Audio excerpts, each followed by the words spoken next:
One person's name who is on the Democratic ballot is Marianne Williamson, the presidential candidate.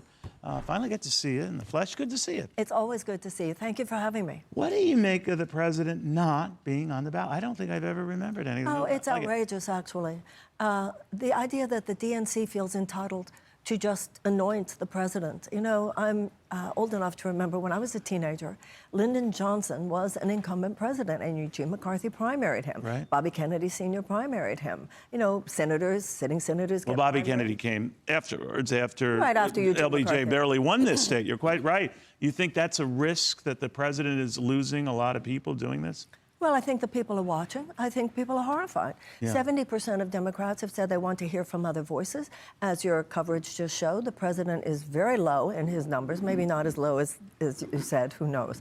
But there's a lot of rumbling out there, and people do not appreciate the fact that the DNC has chosen to manipulate the process like this. They don't want to hear from you. They don't want to hear from Congressman Phillips, who will also be on this show, that it's a coronation. He is the party's nominee, end of story. He wouldn't be the first incumbent to try to pull that, but what do you think of that? Because you're pushed to the side. Well, what I think of it is that we're going to see on Tuesday what the voters of New Hampshire have to say. New Hampshire has stood up to the DNC so far on this. When they try to remove it from the line, the state constitution says here, no, we're having our primary. When they wrote that ridiculous letter, make sure everybody knows it's meaningless now, the Attorney General here, admittedly a Republican, but doing his job. Well, why are you still a Democrat? Aren't you bitter the way the party treats you? I feel what a lot of my Republican friends feel, that the parties of our youth, the old Republican Party, the old Democratic Party, where'd they go? What happened? So why don't you go? Jump where? No, I'm not jumping over to the Republican Party. You're not? Okay. No. So but no MAGA for you? No.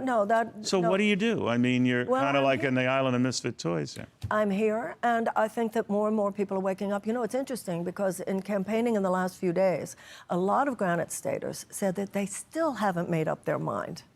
That they still haven't made up their mind who they're voting for. I don't know if it's working that way on the Republican side, but I think Democrats in New Hampshire are processing. On one hand, the DNC says you don't matter. On the other hand, please vote right in Joe Biden. And even more. Why didn't you pull an RFK Jr. and just say, I'm not here anymore? If I had $15 million in the bank, maybe that would have been a consideration. But also, No labels?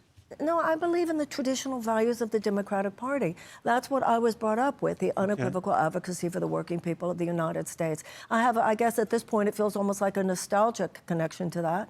But I think a lot of people on a lot of levels in this country are trying to stand up for traditional values in the face of onslaught from all kinds of undemocratic forces. This is a moment when everybody is called, in whatever sector, whether you're a Republican, whether you're a Democrat, in whatever field you're in, stand up for what's decent, what's democratic, and what's true. And that's what I feel I'm trying to do with this race, and I think it's what millions of Americans are trying to do. Well, we'll see Tuesday what happens with that. Marianne Williamson, great seeing you. Thank you. Always good to see you. The presidential candidate, Marianne Williamson. Again, the president not on the ballot on the Democrat side. She is, so we'll focus on that.